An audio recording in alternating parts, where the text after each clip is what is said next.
আমাদের সঙ্গে এই মুহূর্তে রয়েছেন একেবারে টলিউড অভিনেত্রী দেবলীনা, এবং আজকে যে রাত দখল এবং তার পাশাপাশি অভয়ার বিচার যে মিছিল এই মুহূর্তে বেরিয়েছে, সেখানে আপনি সামিল হয়েছেন। আজকে শহর কলকাতায় রাজপথে আমরা দেখতে পাচ্ছি এবং একাধিক লোক রয়েছে।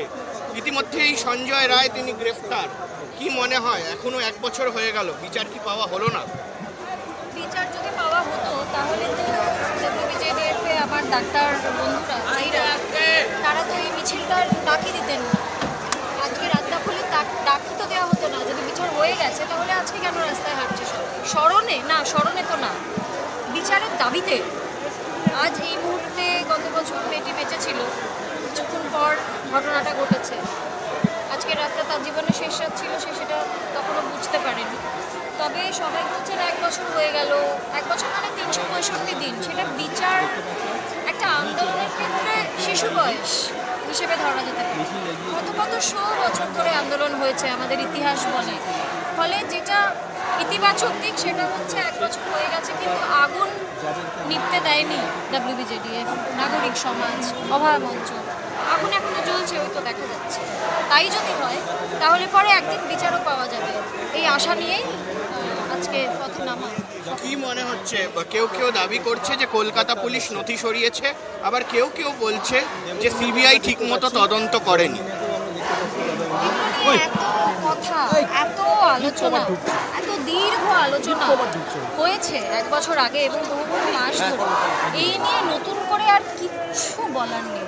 একটাই কথা বলবো, বিচার এখনো পাওয়া যায়নি।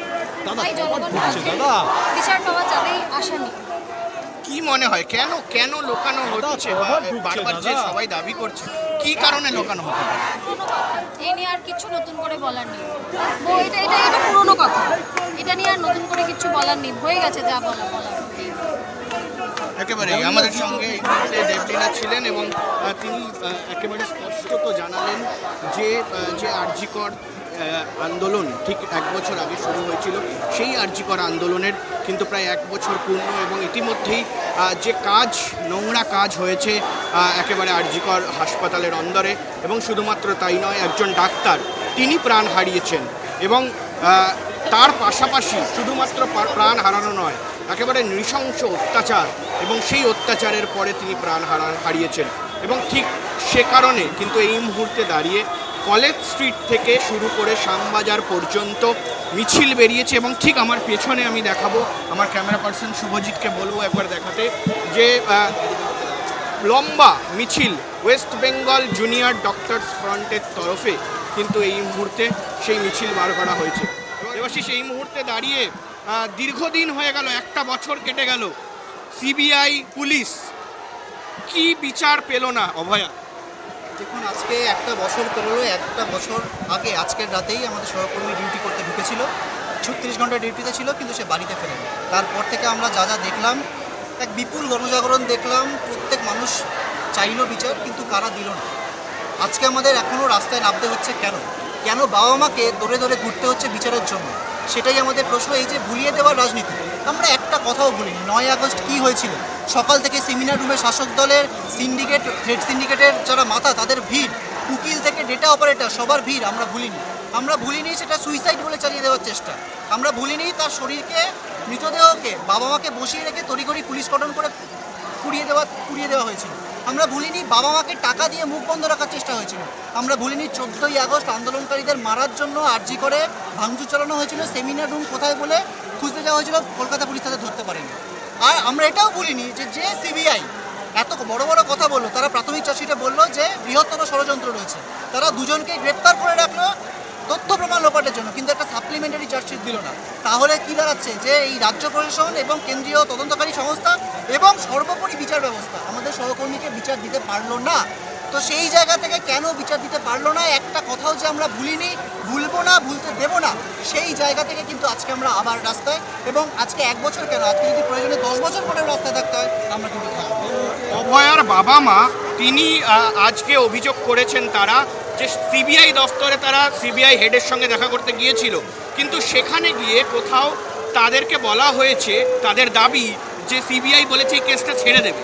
কেন? কারণটা কি হচ্ছে? সেটাই তো আমরা বুঝতে পারছি না। যে সিবিআই বৃহত্তর ষড়যন্ত্রের কথা বললো, তথ্য প্রমাণ লোপাটের কথা বললো, তারা কিভাবে আজকে কেসটা সমাধান করতে পারছে না? তার মানে কি ধরে নিতে হবে যে কোনো রাজনৈতিক বাধ্যবাধকতা বা রাজনৈতিক কোনো খেলা, একটা মৃত ধর্ষিতা মেয়ের লাশের ওপর দাঁড়িয়ে কোনো বৃহত্তর রাজনৈতিক খেলা চলছে? এটাই কি বুঝতে হবে? একটা সাধারণ মানুষ তাহলে কার কাছে বিচার পাবে? এত বড় আন্দোলনের পর গিয়ে যদি আজকে অভয়া বিচার না পায়, তাহলে একটা সাধারণ মেয়ে, একটা সাধারণ মানুষ কোথা থেকে বিচার পাবে? 1 বছর পর এই মুহূর্তে ফের West Bengal junior doctors forum একেবারে ফের রাস্তায় নেমেছে এবং দাবি একটাই যে সুবিচার চাই। আশফাকুল্লাহ নাইয়া ডক্টর আমাদের সঙ্গে রয়েছেন। আশফাকুল্লাহ, এই মুহূর্তে দাঁড়িয়ে সুবিচারের দাবি।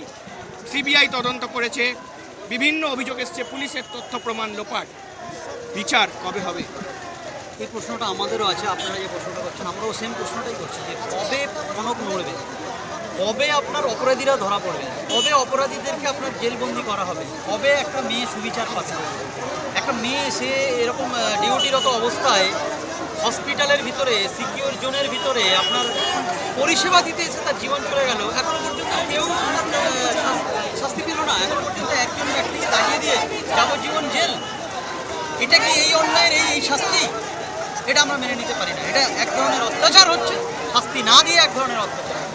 আজকের যে ধরনের অন্যায় হয়েছিল, কোনো ব্যক্তিকে যদি আপনি জিজ্ঞাসা করেন, সে বলবে শাস্তি, মৃত্যুদণ্ড। কিন্তু হলো না। আপনার যে ধরনের ঘটনা ঘটেছে যদি বলেন কজন জড়িত আছে, সাধারণ মানুষকে আপনি জিজ্ঞাসা করেন, সে বলবে যে এটা একজনের দ্বারা ঘটা সম্ভব না। তাহলে এত ইনভেস্টিগেশন টিম, আপনার এত বড় বড় আপনার টিম, তারা এসে এই জিনিসটাকে সলিউশন করতে পারছে না।